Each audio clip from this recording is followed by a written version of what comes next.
Hi, I'm Sabrina Dellin, CEO of the Samara Center for Democracy. Welcome to our new podcast, Group Chat, where we make sense of what's happening in our democracy with a few friends.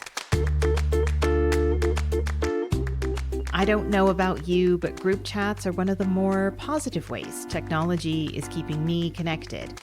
And so I wanted to kick off the series with someone who I believe felt this in her bones. I think some of my friends said, okay, we need to figure out a way to, if we can't physically lay hands on her to help her through this, then we have to find a way to virtually lay hands on her. If you need a refresher, Annamie Paul was the leader of the Green Party of Canada for a year, starting in 2020.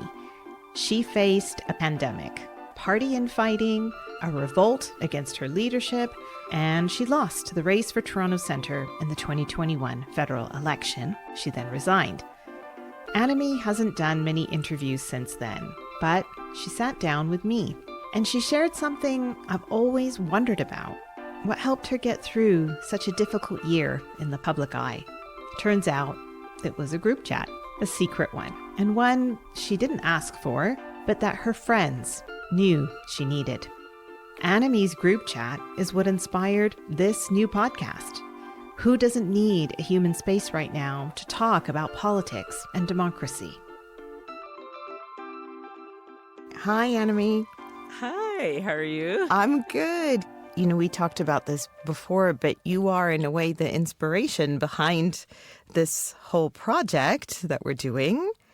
We had a coffee together a while back, and you told me about a group chat that you were a part of, more of a professional group chat.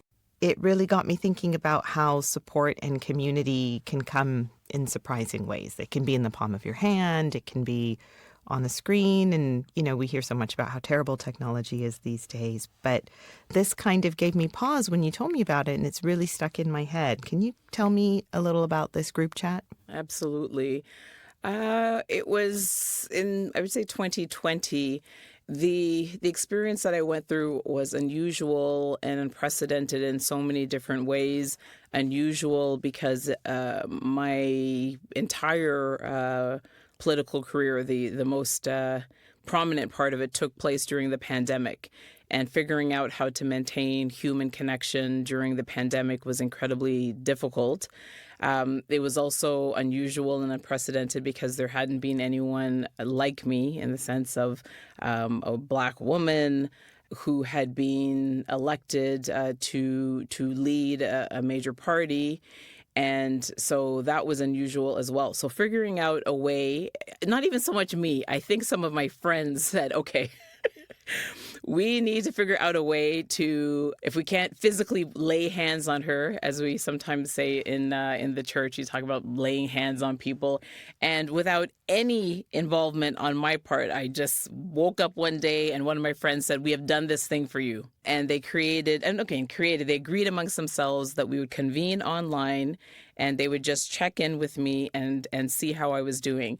And some were close friends, some I really didn't know at all, but were trusted by others. And they came from across the political spectrum, many different walks of lives. All they had in common was they wanted to see me succeed, and they knew I was going to need emotional support to do that. It wasn't even so much about the strategic support and the political support. It was really about that kind of emotional and psychological support. And it really, I will never forget or be able to thank those women enough for having reached out to me in that way. So it was all women? It was all women across the political spectrum. Some were actively involved in politics. Some had been actively involved. Everyone understood politics. I think that was an important part of it. Even if they had moved on to other careers, they were people who had been deeply engaged in the political parties that they chose to support, whether as staffers or elected members or members of the executives of their parties at some point or another. All of that, I mean, that was important because it meant they really understood what it took and what it was taking from me to be involved in politics. But at the same time, all of that, all of the partisanship was very secondary, and I didn't feel any of that when it came to supporting me. None of them were members of the Green Party. Some of them may have ultimately joined to support me, but none of them had been members previous to my involvement with the party, which I think is really important, and for them, being partisan was less important in that context than being there to support me, even though, as I said, some of them really did not know me at all before we started. And what was remarkable is that even though I did not know them, and you quickly become very reserved in politics, and you measure your words very carefully, it became almost immediately a place where I felt completely comfortable being very vulnerable, very transparent, honest, and that was why it worked so well. So my initial reaction when you described this to me was like an all-woman cross-partisan group. Like, I had no idea. I was shocked. And then I felt so naive. Like, of course, right? Like, of course, to have this group rooting for you, supporting you, helping you in a private way like that is crucial. So did you get it right away? Like, what was your initial reaction when they were like, this is happening to you, we're here? I don't even know if I had the time to process it that way. It was just a fact. It just became a very happy fact of life for me. As I said, that really it wasn't, there was no set schedule. It was really as needed. And I never once asked for a convening. There were just different members that I don't know if they saw the desperation or the quiet screams in my eyes while I was doing interviews or whatnot, and said, okay, we need a call. She clearly needs a call tonight. It's time. But I never instigated any of those calls.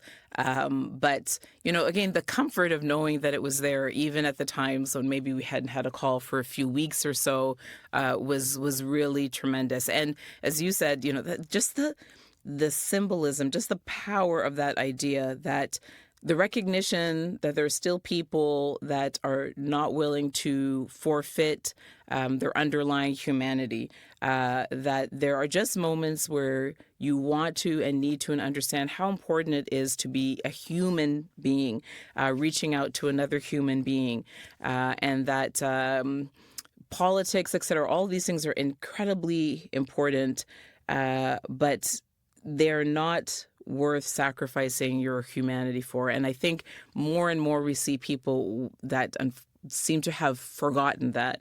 But at the same time, in a world that is increasingly polarized, it was just a really heartwarming thing for me to be a part of. Have you since come to learn about other equivalent chats like that? Like, does everyone in politics have this group chat? I have come to learn of some. I'm guessing there are many more than we think. Politics, even with a group like that, particularly at the upper levels, is incredibly lonely. And I think in some ways that is inevitable, in the sense that to lead, even if you're an inclusive leader, still requires a certain amount of decision making and holding water for others, that can make it lonely. Certainly, people turn to you as the final person to be accountable on behalf of a much larger group. So it can be lonely. There's a certain element of separation from others. It's incredibly intense. I don't think anyone can really understand how intense it is until they're in it. And so being in something so lonely and so intense, I think it's only natural for most humans to seek out, or for others to seek to support those people. And certainly there are others that receive support, solidarity across party lines, absolutely. from people who are between elected officials even. Definitely there were those. Is there as much as there should be? Probably not. But is there more than we think? I think absolutely there is, yeah. And like trust is such a big component. So Definitely. I'm just wondering, like, what types of things came through the group chat? Like, what kinds of things would get discussed, or what would they like be saying to you? Or is it, like, was it, just give us like a sense if you can. Sure. Well, I would say that it would probably depends on where in the cycle of the group chats we were talking about, and I mean I had that was one of the most important, but certainly there were others. I mean my family was my extended family was a tremendous source of support as well, and again mostly virtually because this was during the pandemic. In terms of this group of women. Earlier on, it's mostly cheerleading. It's mostly just general cheerleading and helping you keep your energy up.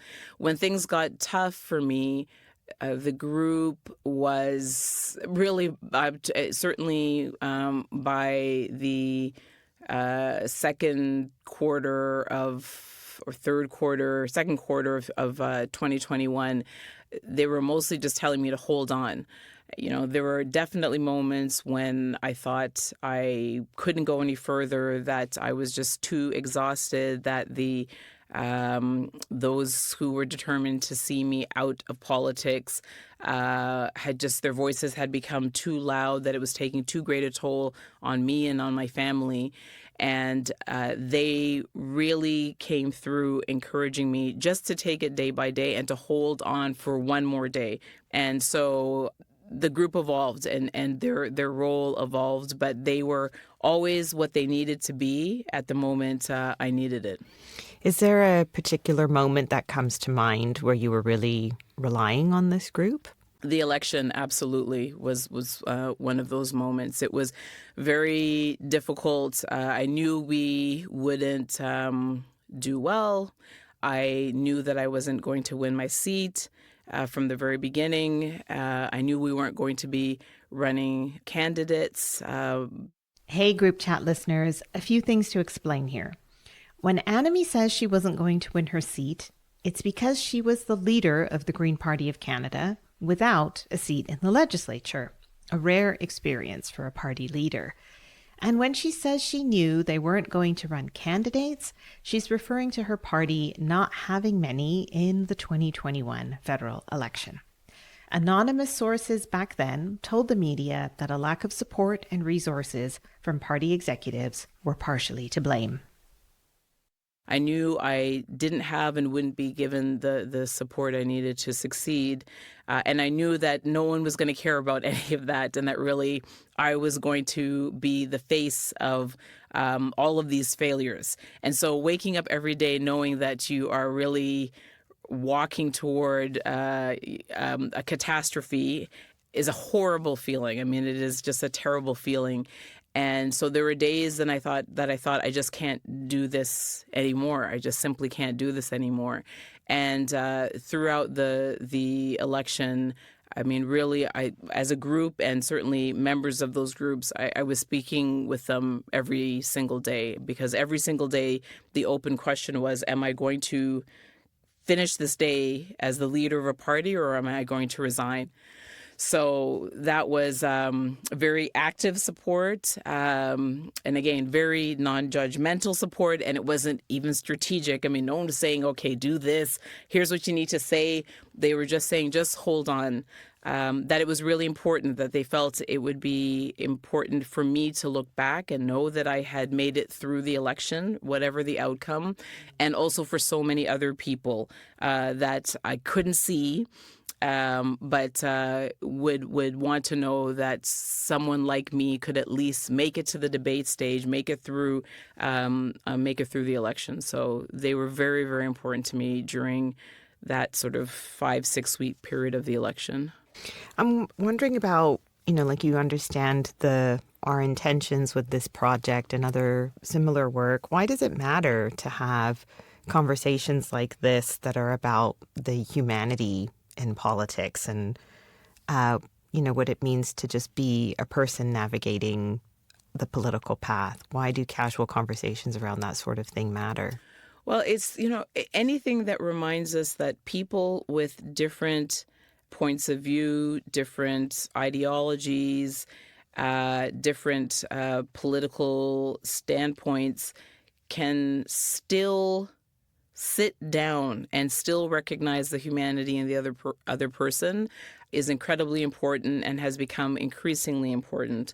I mean, certainly for me, I grew up at a time and was exposed to politics, not as a partisan, but exposed to politics at a time when it was really understood that you could be a liberal, a conservative, an NDP or whatever, a communist, an animal rights party person, and strongly disagree with a member of the other party or the party's policy, another party's policies. But at the same time, you could be friends with someone from the other parties, that you could make all kinds of noise in the House of Commons or in the legislature during question period, but then you would sit down in respect and in a spirit of wanting to work for Canadians in committees and actually get work done with people that came from other parties. And the more that we move away from that, the less good our policies are going to be. The more we move away from that, the more polarized our society is going to be. So I think anything that helps us to remember that at the end of the day, we are all humans, that to disagree with someone doesn't mean that you have to disassociate yourself with them altogether. I think that that's really, really important. And I think if we leave too much space for the very cynical people who are involved, particularly in politics, then what we will end up with is a hyper-polarized society. But to me, what hyperpolarization means is that you have ceased to recognize the humanity in those that do not share your worldview. And that is not somewhere we want to end up as a country. Mm-hmm. Yeah.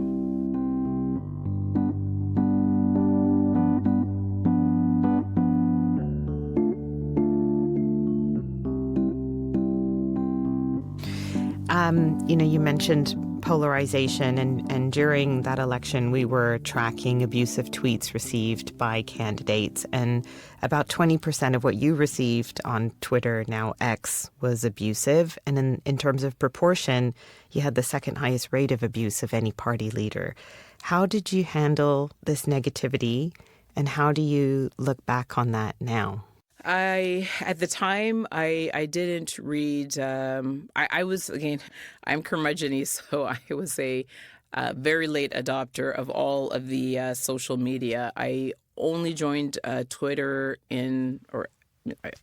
we'll just call it Twitter because, again, I'm a curmudgeon. So I only joined Twitter in 2019.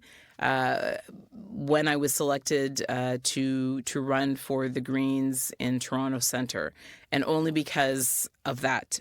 And then I kept the account and used it, of course, when I ran to become the leader and when I became the leader.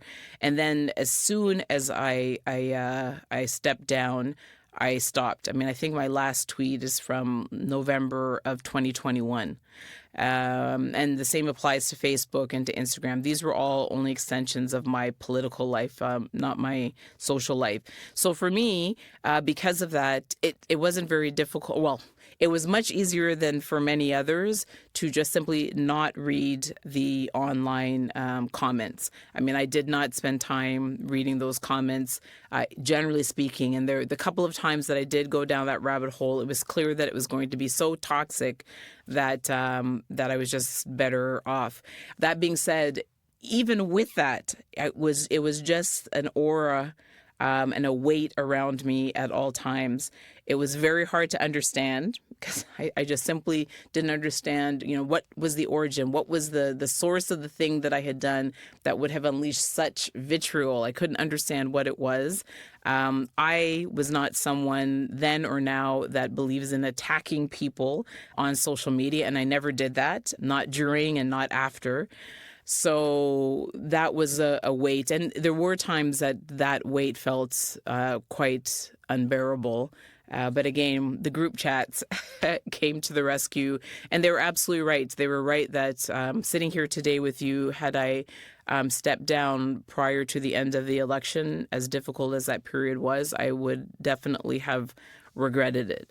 So, that's it. I mean, that statistic that you give always is always quite shocking to me, and it's a reminder of just how bad it got. But yeah, I really don't think that there's anyone who is fully equipped. There's no way to fully equip yourself to be impermeable to all of that. You just bear as much of it as you can, and some people decide it's unbearable. And honestly, I think it's one of the reasons that we have so many extraordinary, civic-minded people who absolutely would never run anymore. I mean, it's just simply anathema to them to consider running.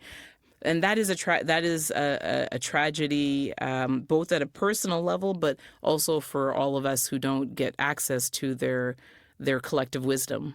And that's just getting on the path in the first place. Headlines now all the time are about people leaving because of the toxicity. So people aren't even staying, even if they're in it already. Exactly. No, it's really, it's always been as much as many in politics love it. I mean, I loved the work when I had the chance just to do the work. And it's really why I entered politics. I mean, I was in my mid to late 40s. I mean, it wasn't, I hadn't been a politico growing up. I had never joined a political party.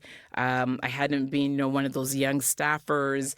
I really felt that you enter politics when you feel that you have something meaningful to contribute, when you have acquired enough knowledge and experience for it to mean that you can sit at a committee table and offer some insights that can help craft better policy.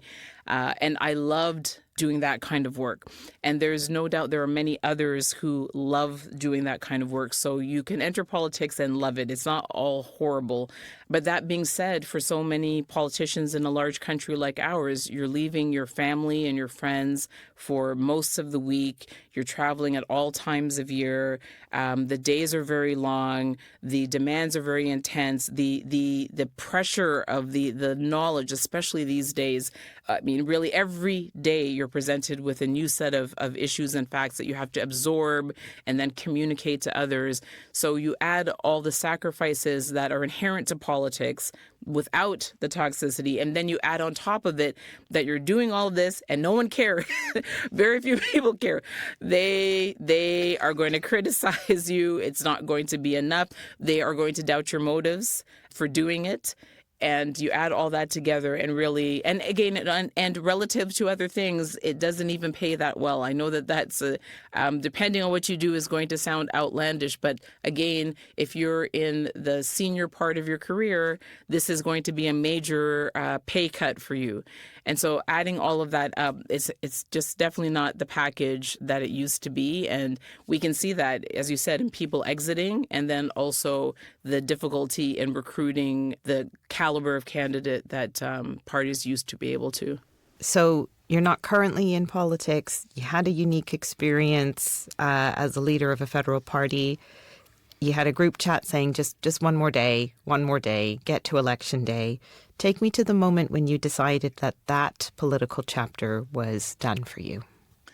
For me, it was, I think that when I announced I was stepping down, I think what I said, and certainly that was the reason. I mean, for me, I knew I was stepping down when I think the day of the election or the day prior to the election, the council of the party had announced or sent out a notice to the whole party that they were going to be holding a leadership vote immediately after the election. Now we've had, it's part of our constitution. It's something we've done several times prior, but it was never earlier than 6 months out or a year out. And, it was I just thought, I can't finish this. I mean, if instead of wishing me well and wishing all of the candidates well, who had worked so hard and invested so much in running, because it really takes so much, even when your chances are slim, you still invest as much as someone who knows that they're going to win, maybe more. And I thought, if this is all that is ahead for me, more internal struggles and more drama related to that, and if really they don't wish me well today, then for me it just wasn't worth it. It wasn't worth it. I looked ahead and I thought, it's just going to be like this maybe for ever, and it simply wasn't worth it. So that's when I decided that it was, for me, it was the best decision. And it was very hard because, as I said, I loved the work and I had hoped to do it for at least several years. And I did not want to go, but I didn't see any kind of viable pathway forward. Well, let's go back to the group chat in that moment. How did they respond to you at that time? How did activity in that group kind of shift and change at this point? Well, I think that I know that they knew I had gone as far as I could go. And for them, as I said, it was important for them to help me see it through to the milestone. And the milestone in all of our minds was the French language and the English language leadership debates. And then, that at least I could prepare for. That at least was my opportunity to relatively directly speak to people in Canada who had only known me through all of the articles and the drama surrounding the party.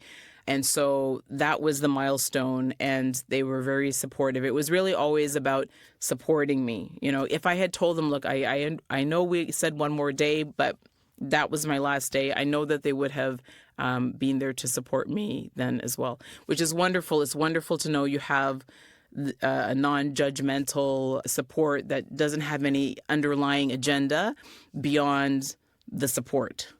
Yeah. Did it kind of conclude?